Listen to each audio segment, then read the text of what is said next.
안녕하세요, 여러분. 오늘은 지난 몇 시간에 이어 애착과 하나님 이미지라는 주제로 함께 더 나누어 보겠습니다. 지난 시간에 우리는 어린 시절의 애착 경험이 우리의 마음과 관계에 얼마나 중요한 영향을 미치는지를 살펴보았습니다. 그리고 또한 우리가 첫 3년, 첫 1년 굉장히 중요하고 우리 뇌의 발달의 연구를 보니까, 그리고 첫 3년이 되면은 우리가 기억은 못하지만 벌써 우리의 뇌는 성인의 뇌의 75%에서 80%가 이미 다 와이어가 되고 연결이 되고 다 발전이 되었다는 그러한 infant brain 그 발달 연구를 통해서 같이 나누었습니다.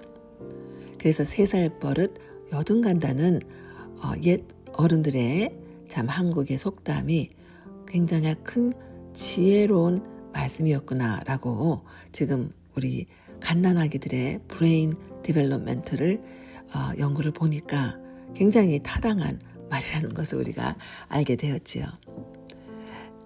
아이는 태어나면서부터 누군가와의 관계 속에서 자신을 이해하고 세상을 이해하기 시작합니다.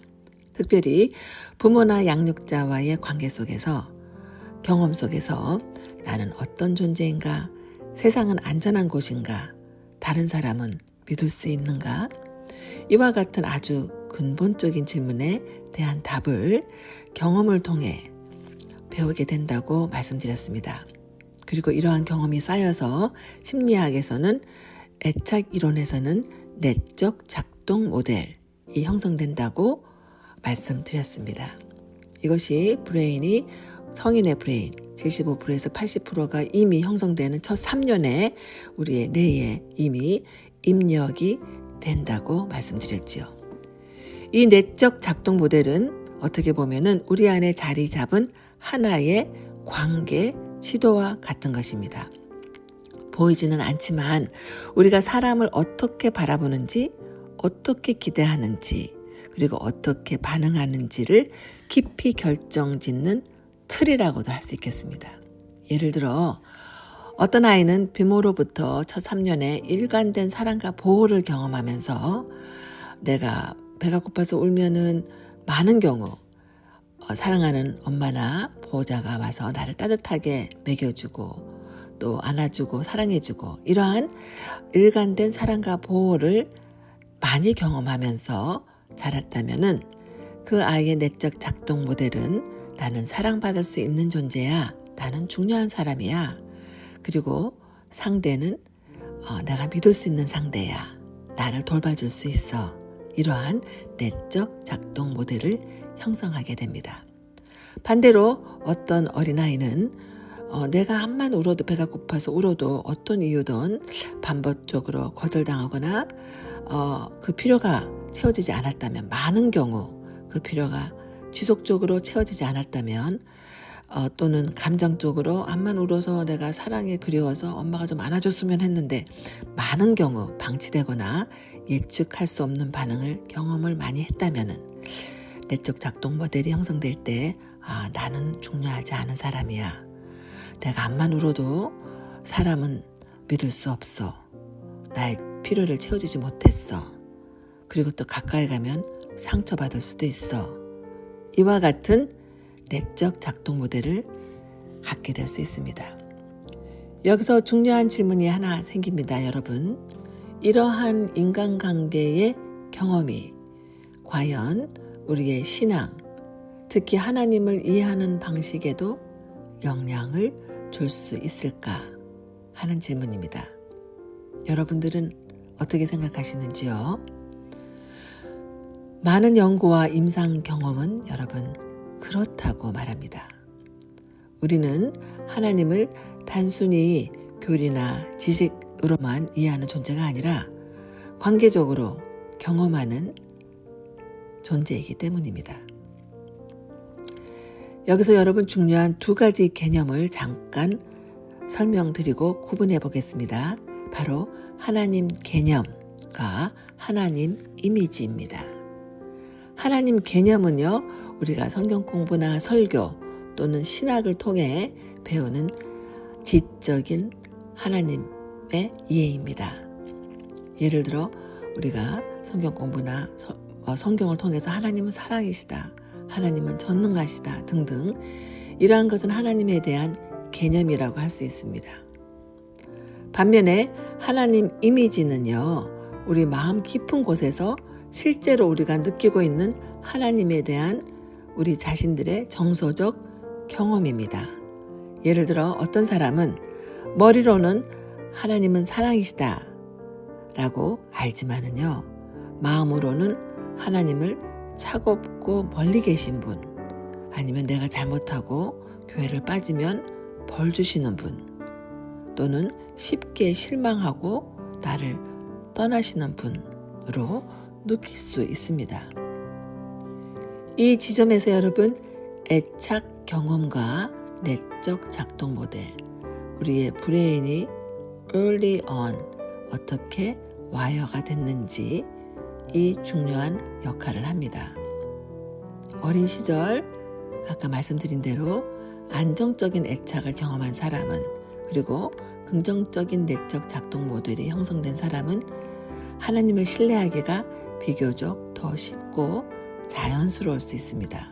보이지 않더라도 하나님은 성경 말씀대로 나와 함께 계셔, 하나님은 나를 돌보셔, 하나님은 내가 믿을 수 있는 상대야, 하나님은 나와 가까이 계셔, 나를 사랑하셔. 이 하나님의 개념과 하나님의 이미지가 동일히 같이 갈 수 있습니다. 이러한 믿음이 마음 깊이에서 받아들여집니다.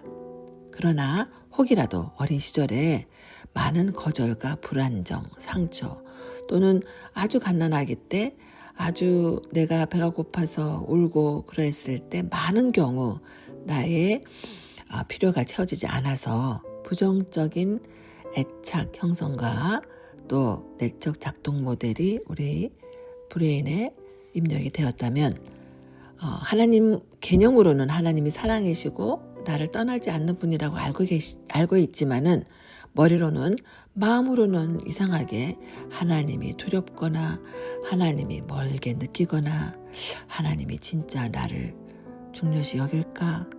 하나님이 정말 살아계실까?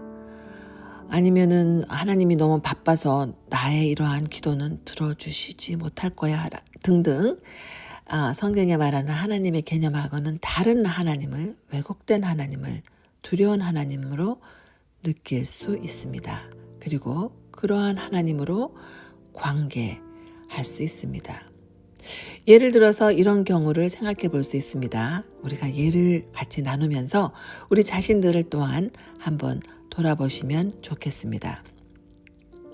어떤 분은 평생을 열심히 신앙생활을 했지만, 교회도 한 번도 빠지지 않고 열심히 나갔지만 늘 이상하게 하나님이 멀게 느껴진다고 이야기합니다. 기도를 해도 하나님이 정말 듣고 계신가? 하나님이 바쁘신데 내 기도까지 들어주실까? 라는 의심이 마음 깊이에서 올라옵니다. 이런 경우 여러분, 단순히 그분의 믿음이 부족해서라기보다 어쩌면 그분 안에 아주 어릴 때 의식하기 전에, 기억 못할 때, 그 어릴 때 이미 형성된 내적 작동 모델이 가까이에 있는 존재는 별로 이렇게 믿을 만한 존재가 아니야. 나는 그렇게 중요한 존재가 아니야. 나는 잘못된 메시지를 가지고 있을 수 있습니다. 그리고 이 모델이 하나님과의 관계에도 그대로 적용될 수도 있습니다. 또 다른 예로는요, 어떤 분은 하나님을 항상 평가하고 판단하시는 분으로 느낄 수 있습니다. 실수를 하면 곧바로 하나님이 실망하실 것 같고 벌을 받게 될 것 같은 두려움이 느껴질 수 있습니다. 이 경우에도 믿음이 작아서가 아니라 과거의 관계 속에서 형성된 경험이나, 예를 들어서 매우 비판적이고 엄격한 양육자와의 관계가 하나님 이미지에 영향을 주었을 가능성이 있습니다. 그래서 여러분, 우리는 때로 이러한 질문을 우리 자신들에게 던져볼 필요가 있다고 생각이 됩니다. 내가 믿고 있는 하나님은, 내가 관계하고 있는 하나님은, 내가 느끼고 있는 하나님은 진정 성경이 말하는 올바른 하나님인가? 아니면 내 경험이 만들어낸 왜곡된 하나님의 이미지와 내가 관계를 가지고 있는가? 여러분, 이 질문은 우리의 신앙을 더 깊게 만들기 위한 아주 중요한 질문입니다.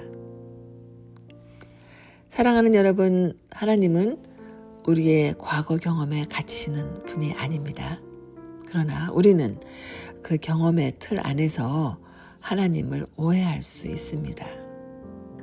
그래서 하나님의 형상을, 진정 사랑의 하나님의 성경에서 말씀하시는 그 하나님과의 관계를 이어가기보다는 왜곡된, 잘못된 하나님의 이미지를 가지고 그 왜곡된 하나님과 힘들어하면서 오해하면서 관계를 이어갈 수 있습니다. 그래서 우리 자신들을 돌아보는 것이 매우 중요하지 않을까 생각이 됩니다. 그래서 하나님과의 관계는 제가 생각할 때는 단순히 믿으려고 노력하는 것이 아니라 우리의 마음을 이해하고 우리 자신들을 돌아보고 우리의 상처를 치유하고 솔직하게 우리의 모습들을 하나님께 갖고 오므로 하나님 안에서 회복해가는 과정과도 깊이 연결되고 매우 필요하지 않을까 생각이 됩니다. 오늘 나눈 이야기를 마음에 담으시면서 여러분, 이 한 가지를 조용히 우리 같이 묵상해 보면 좋겠습니다. 나는 하나님을 어떤 분으로 느끼고 있는가? 그 하나님은 나에게 따뜻하게 다가오시는 분일까? 아니면 어딘가 멀고 무섭게 느껴지시는 분은 아닐까? 나는 하나님 앞에서 편안함을 느끼고 사랑을 받는다는 안전함을 느끼는지, 아니면 긴장과 두려움과 좀 거리감을 더 많이 느끼시는지 한번 조용히 돌아보시면 좋겠습니다. 그리고 그 느낌들이 어디에서부터 시작되었는지도 천천히 생각해 보는 우리가 되었으면 합니다. 지금까지 기프트 전인 코칭 전문학교와 기프트 전문 상담소의 닥터 리리아 존이었습니다. 다음 시간에 또 만나서 같이 더 이야기를 나누겠습니다. 하나님 안에서 축복된 한 주 되시기를 바랍니다. 샬롬.